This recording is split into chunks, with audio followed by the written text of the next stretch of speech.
The boarding house door slammed so hard the boys flinched. Sarah didn't. She'd learned not to flinch anymore. Mrs. Pritchard stood in the doorway, arms crossed over her starched apron, face hard as the Wyoming winter descending around them. "I don't rent to women without husbands. Bad for my reputation." Sarah held her youngest son closer. Tommy was 5, shivering despite the blanket wrapped around his thin shoulders. Ben stood beside her, 8 years old and trying to be brave. Jacob, 11, had already climbed back onto the wagon, jaw set, eyes burning with the kind of anger that came from understanding too much too young. "Please," Sarah said quietly. "Just for the night. The storm's coming. Should have thought of that before your husband got himself killed." Mrs. Pritchard stepped back, reaching for the door. "Good evening, Mrs. Brennan." The door shut. The lock clicked. Sarah stood on the porch for a moment. Snow beginning to fall in heavy, wet flakes. She could feel the town watching. Every window on Main Street had a face behind it, lamplight making them glow like judges' eyes. No one moved. No one spoke. Across the street, Mr. Calhoun stood in the window of his bank, arms crossed, mouth curled in something that wasn't quite a smile. She'd seen that look before. It was the look of a man who enjoyed watching people fall. "Ma," Ben whispered. "What do we do?" Sarah turned from the door. Her wagon sat at the hitching post, everything they owned packed into 2 battered trunks. 1 horse, ribs showing, head hanging low, 3 boys, no money left, no family within 200 miles. She looked at the wilderness trail leading out of town, into the dark hills beyond. The temperature was dropping fast. The wind was rising. If they stayed in town, they'd freeze in the wagon. "If they left, we'll camp past the ridge," she said, climbing onto the seat. Tommy whimpered. Jacob said nothing. The wagon creaked forward. Snow gathered on the boys' shoulders like burial shrouds. As they reached the edge of town, Sarah glanced back once. Every light in Coldwater burned warm and bright. Every door stayed closed. She turned away. They were a mile into the darkness when she saw him, a rider on the ridge above, silhouette sharp against the dying light. Watching. Waiting. Her hand moved toward the rifle beneath the seat. The rider began to descend. The rider didn't ask her name, didn't ask her story, just turned his horse and said, "Follow me." Sarah's hand stayed on the rifle. "I don't know you." "No, ma'am." His voice was low, steady. Not friendly, but not cruel either. "But I know that trail you're on leads nowhere, and I know this storm will kill you and them boys by midnight. We'll manage." "You won't." Tommy's teeth chattered so hard Sarah felt it through her coat. Ben had stopped talking an hour ago. Even Jacob, stubborn as his father, had pulled his hat down low, surrendering to the cold. The rider waited. Snow gathered on his hat brim. "Why?" Sarah asked. "Because—" He turned his horse. "Follow or don't. Your choice." She followed. The cabin appeared after 20 minutes, small, weathered, but solid. Smoke rose from the chimney. A barn stood behind it. And beyond that, a single grave marker with a wooden cross. The rider dismounted and opened the cabin door. Firelight spilled out, warm and golden. "Inside," he said. "All of you." The boys stumbled toward the heat like moths. Sarah hesitated at the threshold. The man pulled a canvas sheet from a peg on the wall, began stringing it across the middle of the room with practiced efficiency. "Boys by the fire. You take the bed. I'll sleep in the barn. I won't take charity." He glanced at her, eyes shadowed beneath his hat. "Then call it a trade. You cook. I'll pretend it's charity so my pride don't suffer." Tommy collapsed in front of the fireplace, Ben beside him. Jacob stood rigid, watching the stranger with suspicion. Sarah looked around the cabin, clean, sparse, everything in its place. A man living alone, a man who'd been alone for a while. "There's stew in the pot," the man said. "Beans in the barrel. Feed them. I'll tend your horse. He walked out before she could respond, through the frosted window. Sarah watched him lead her exhausted mare toward the barn. He moved slowly, speaking to the animal in tones too low to hear. Then he stopped at the grave marker, hat in hand, snow gathering on his shoulders. He looked like a man who'd forgotten how to come inside. Tommy was already asleep, curled against Ben. Jacob sat by the fire, arms wrapped around his knees. "Who is he?" "Ma," Ben asked. Sarah hung her wet coat by the door. "I don't know, baby." But she looked at the grave again, 2 names carved in the wood. Eleanor and Daniel Tucker. 1879. 3 years dead, and the man still slept in the barn. She ladled stew into bowls with shaking hands. The widow didn't sit still. Cole had noticed that first thing. Always moving, mending, scrubbing, teaching the boys their letters by the fire. 3 days since the storm. The snow had stopped, but the cold hadn't. Sarah insisted on earning her keep. She'd patched his shirts, cooked meals that actually tasted like something, organized the chaos he'd been living in since Eleanor died. The boys worked too. Jacob, serious and watchful, hauled water from the creek. Ben, cheerful despite everything, chopped kindling with fierce determination. Tommy shadowed Cole everywhere, silent as a ghost, watching with enormous eyes. Cole wasn't used to being watched anymore. He sat on the porch step, carving a wooden horse for the boy. His hands shook not from cold, but from memory. Daniel had been 5 when the fever took him. Same age as Tommy, same hungry eyes. Eleanor had begged him to fetch the doctor, but the storm had been too fierce, the town too far. By the time he'd made it back, the knife slipped. Blood welled on his thumb. "Mr. Tucker." He looked up. Sarah stood in the doorway, flour on her hands. "You're bleeding." "It's nothing." She came outside anyway, tore a strip from her apron, wrapped his thumb with efficient gentleness. Her hands were rough, scarred from work, a widow's hands. "Thank you," he said. "For what?" "All of it." She sat beside him on the step. "You didn't have to help us." "Yes, I did." Before she could respond, hoofbeats sounded on the trail. Cole stood, instinct moving his hand toward the rifle propped by the door. A rider appeared, Deputy Walsh, red-faced and uncomfortable. "Tucker." "Deputy." Walsh dismounted, handed him a folded paper.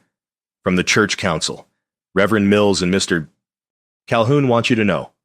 Folks are concerned." Cole unfolded the note. "Read it once. Twice." "Mr. Tucker. A widow woman staying unchaperoned in your home presents an improper situation. For the sake of decency and your reputation, we advise she be encouraged to move along. Town resources can assist with relocation. Signed. The council." Sarah had gone pale. She'd read it over his shoulder. "Tell them," Cole said slowly, "that she's staying till spring."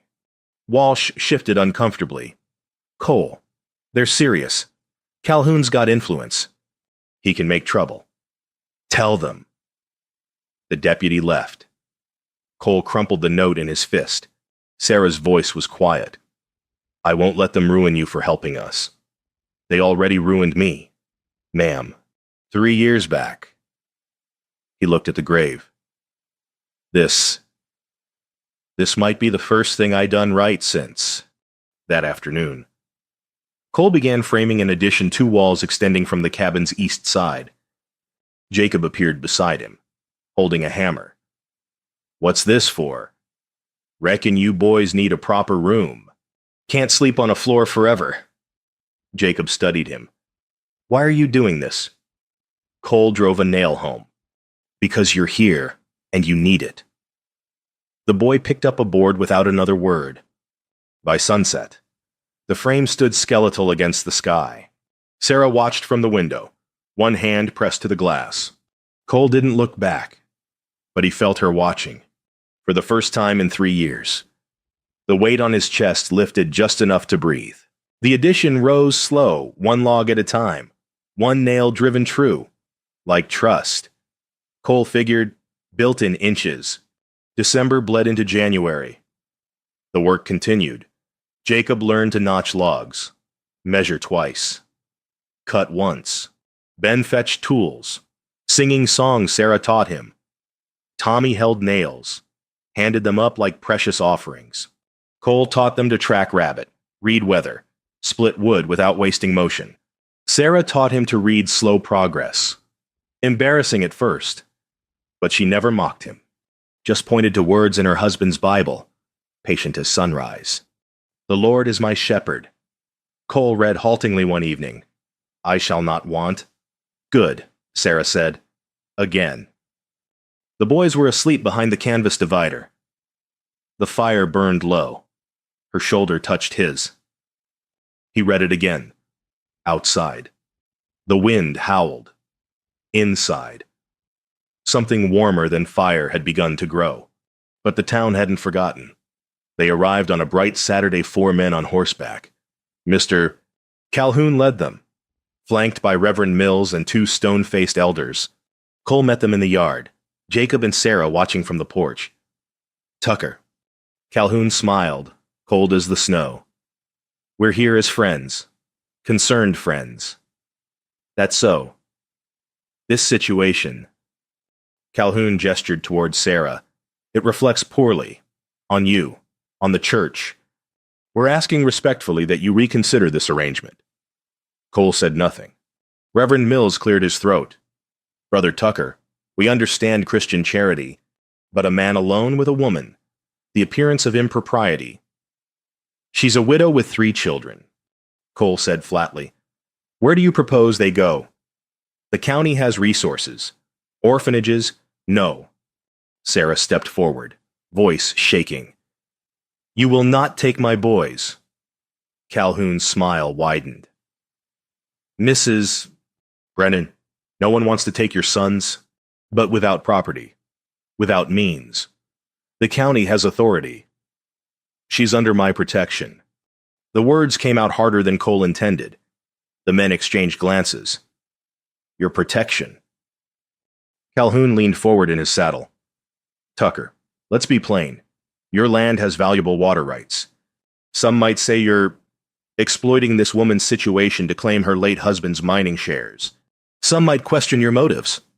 Cole's jaw tightened. The lie was elegant, crafted to make him look either like a predator or a fool. I'd think on that carefully. Calhoun continued. Accidents happen to men with clouded judgment. Fires. Fences cut. Wells poisoned. Is that a threat? Just neighborly concern? They rode away. Cole stood in the yard, fists clenched, saying nothing. Sarah waited until they were gone. You should have defended us. I know. Then why didn't you? He couldn't answer. Fear had locked his throat, fear of losing everything again, fear of fighting and failing, fear of the grave he visited every morning. That night. Sarah began quietly packing. The half-built room stood dark in the moonlight skeletal, unfinished, like everything else. The blizzard came down like God's own fist, no warning, no mercy. For 3 days, they were trapped. The boys huddled under quilts, playing games Sarah invented. Cole kept the fire high, the coffee strong. Outside, the wind screamed. Inside, something broke. It started with silence. Sarah sitting by the fire, staring at nothing. Cole recognized that look. He'd worn it himself for 3 years. Talk to me, he said. About what? Anything. She looked at the boys, asleep in a pile like puppies. Their father was a good man. Careful. Cautious. I begged him not to go into the mine that day. I had a dream I knew something was wrong. Her voice cracked. He went anyway. The shaft collapsed. 20 men died. I couldn't save them. Cole sat beside her. I couldn't save them either. Eleanor and Daniel. He nodded. Fever came fast. She begged me to fetch the doctor. But the storm I tried. I rode all night. But by the time I got back, he stopped. The words stuck like splinters. Sarah's hand found his. You can't fight a storm. I should have tried harder. You would have died too. Then there'd be 3 graves out there. He looked at her, really looked. Her face was lined with grief and work, but her eyes were clear, honest. She'd lost everything. Same as him, but she hadn't stopped fighting. You saved those boys, Cole said quietly. That's more than most folks ever do. Sarah's composure shattered. She wept silent, shaking sobs that seemed to come from somewhere deep and dark. Cole held her, clumsy but sincere, the way a man holds something precious and fragile. When she finally pulled back, her eyes were red but steady. Thank you, she whispered. For what? For seeing me? The kiss was tentative, barely there. Testing, then deeper. Grief recognizing grief, loneliness finding solace. The fire crackled. The boys slept on. The storm raged outside, but inside, 2 people remembered how to be warm. The next morning, the storm broke. Sunlight poured through the windows, blinding and clean. Sarah was packing her trunk when Cole found the paper's eviction notice. Legal threats, county stamps. He read them twice. Blood going cold. What is this? She wouldn't look at him. They'll take my boys. The county. If I can't prove I have means, property, a home, they'll send them to an orphanage. Split them up, probably. When, end of February, maybe sooner if Calhoun pushes. Cole stared at the papers. The county seal stared back. Not while I'm breathing, he said. She looked up, eyes red. You can't fight the law. Watch me. He pulled something from his pocket, his wife's wedding ring, simple gold band, pressed it into Sarah's palm.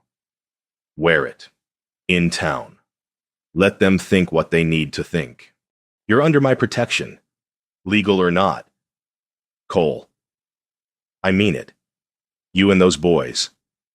You're mine now. She stared at the ring, then, slowly, slid it onto her finger. Outside.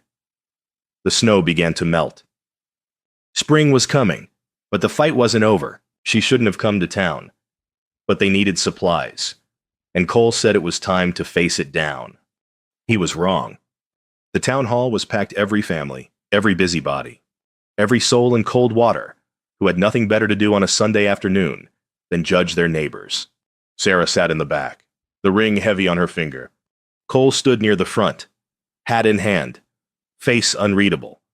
Mr. Calhoun presided from the raised platform, smiling like a snake in Sunday clothes. We're here to address concerns regarding Mr. Cole Tucker and his house guest.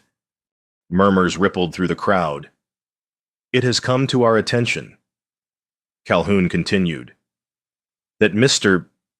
Tucker may be exploiting Mrs. Brennan's unfortunate circumstances to claim her late husband's mining shares, unclaimed assets that legally revert to the county. Sarah's stomach dropped. This accusation, Calhoun said smoothly, suggests either impropriety or incompetence. Either Mr. Tucker is manipulating a vulnerable widow, or he's been manipulated himself. He paused. We're here to determine which. All eyes turned to Cole. He stood silent, jaw tight. Mr. Tucker, Reverend Mills prompted. Do you have anything to say? Sarah willed him to speak, to defend them, to fight. Cole opened his mouth, closed it, said nothing. Calhoun's smile widened. I see. Well, in the absence of clarity, I move that the county take custodial interest in Mrs. Brennan's situation, including guardianship of her minor children. Pending, Sarah stood, every head turned. He didn't manipulate me. I'm not a fool. Mrs. Brennan, Calhoun said kindly, no one's questioning your character, but you must understand without property, without legal standing. I understand, Sarah said coldly, that you want me gone so you can take what's left of my husband's claim. And you want Cole's land because it has water rights you need for your railroad scheme. Gasps.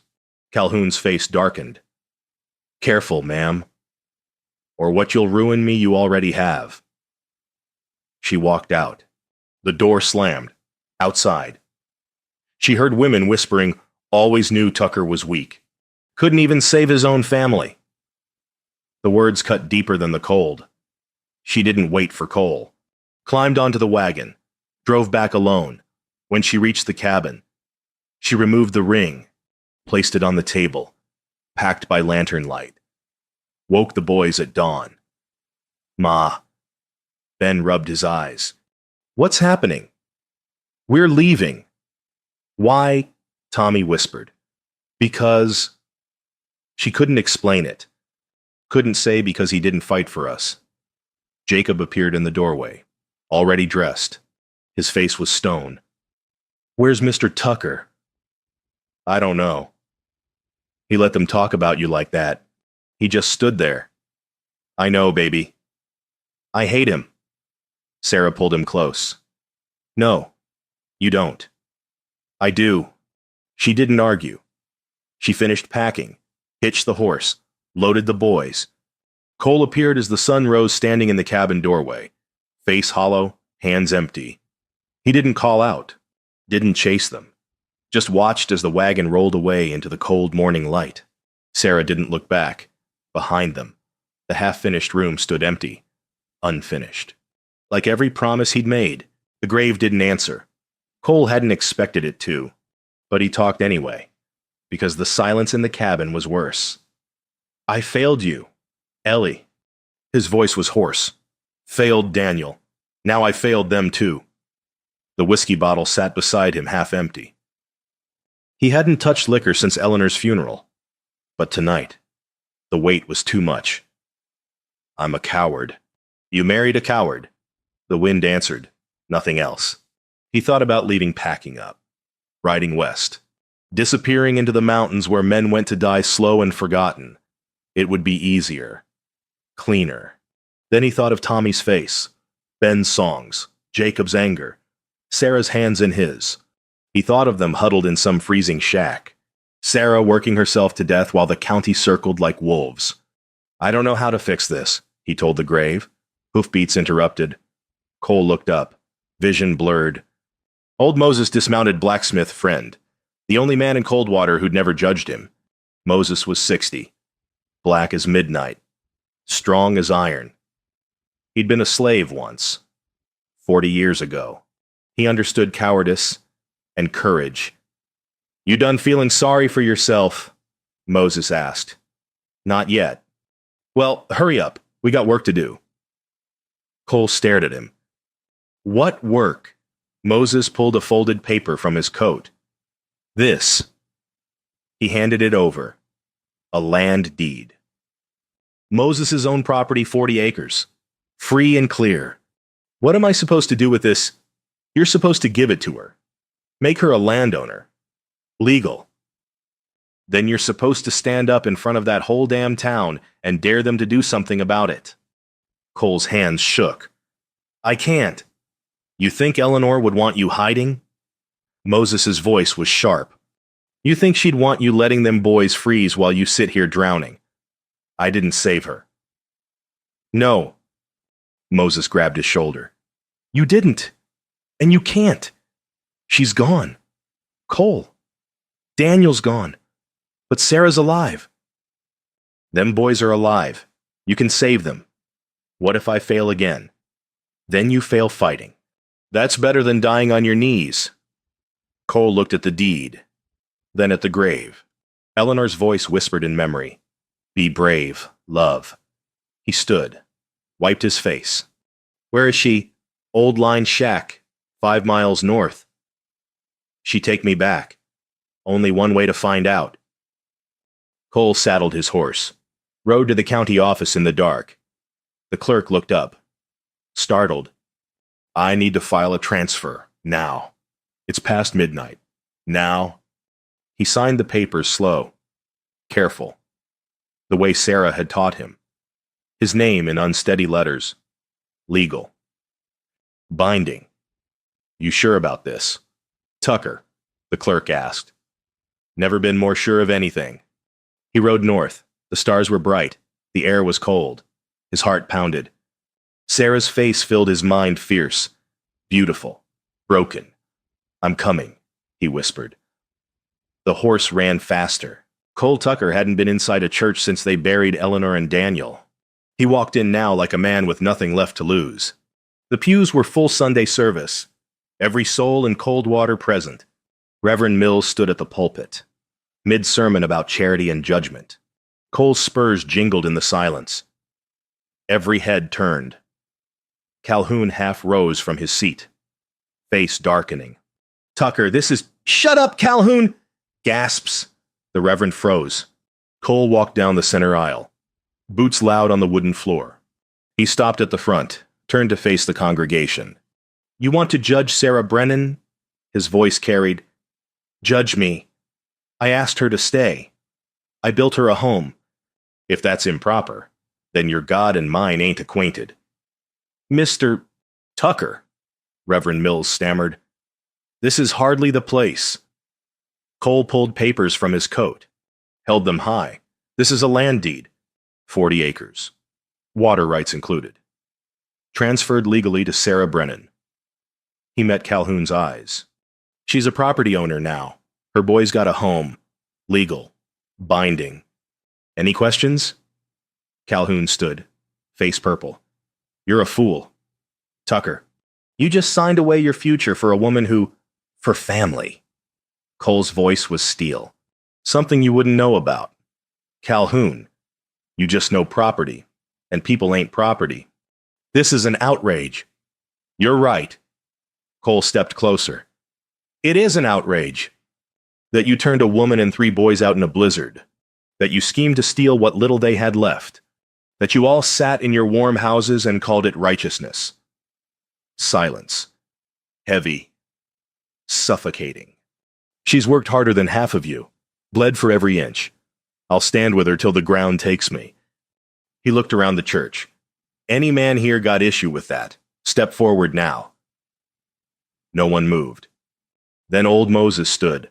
I stand with him. The schoolteacher rose. Me too. 3 ranch families. Delivery owner. The widow Henderson. Not everyone. But enough. Calhoun stared, trembling with rage. Then he shoved past Cole, stormed down the aisle and out the door. Reverend Mills cleared his throat. Well, sometimes the Lord works in mysterious ways. Cole didn't wait for benediction. He turned and walked out. Behind him, whispers bloomed like spring flowers. He mounted his horse. 5 miles north. Sarah's face in his mind. Hold on, he whispered. I'm coming. The horse galloped into the sunlight. Sarah heard hooves and reached for the rifle. Then she saw him head bowed, hat in hand. Cole. Her heart lurched. He dismounted slowly, stopped 10 feet away, looked at the boys, first Tommy, Ben, Jacob standing in the doorway of the miserable line shack. Jacob, Ben, Tommy! Tommy broke, ran to him. Cole caught the boy, held him tight. Ben followed, wrapping his arms around Cole's waist. Jacob stayed back, arms crossed, but his eyes were wet. I'm sorry, Cole said. I was afraid, and I let fear make me a coward. You left us, Jacob said, voice breaking. I know. Cole met the boy's eyes. And I'll regret that till I die. But I'm here now, and I ain't leaving again. Jacob's face crumpled. He walked forward, slowly, and leaned into Cole's chest. Cole held all 3 boys, eyes closed. Then he looked at Sarah. She stood apart, face unreadable. I got something for you, Cole said. He handed her papers. She read them once, twice. Her hands shook. You gave me Moses's land. It's yours. Legal. You and the boys got a home. Whether you want me in it or not? Cole, I stood up in front of the whole town, told them you were mine, told them I'd stand with you till the ground takes me. He took a breath. I should have done that weeks ago. I'm sorry. Sarah looked at the deed, at the boys, at the man standing in front of her. hat in hand, heart in his eyes. She reached into her pocket, pulled out the ring, the one she'd left on his table, slid it onto her own finger. Then make it real, Cole Tucker. Make it a family. His face broke into something between a sob and a smile. He kissed her gentle, desperate, grateful. The boys cheered. 3 months later, spring bloomed full and fierce across the valley. The cabin stood solid now, addition complete. 2 proper rooms. A porch where Sarah could shell peas and watch the boys play. Cole taught Jacob to ride, patient and proud. Ben planted a garden with Sarah, singing the whole time. Tommy followed Cole everywhere, small shadow with endless questions. Old Moses officiated the wedding by the creek simple ceremony. No fuss. Just family and a few friends. Sarah wore wildflowers in her hair. Cole's hands shook when he said his vows, but his voice was steady. Town women visited, tentative at first. Most brought bread. Some brought apologies. Calhoun left Coldwater in disgrace, his schemes exposed. The land flourished. One evening, as the sun set gold and red across the valley, they stood together in the cabin doorway, 4 souls patched into a family. Behind them, Eleanor and Daniel's grave was ringed with wildflowers the boys had planted. Ahead, the valley stretched wide and green, full of promise.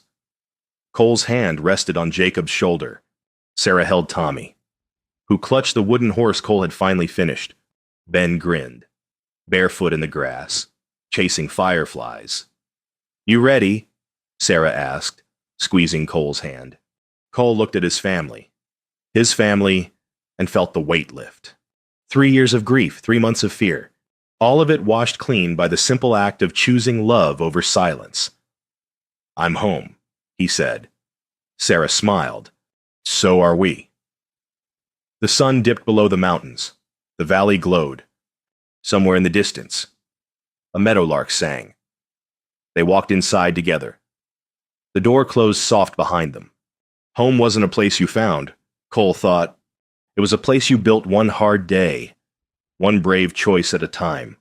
And sometimes, if the Lord smiled, you built it with people who needed building too. Outside, the grave stood peaceful in the twilight. Eleanor and Daniel, resting, remembered, honored. But life belonged to the living. And life, finally, was good. The end.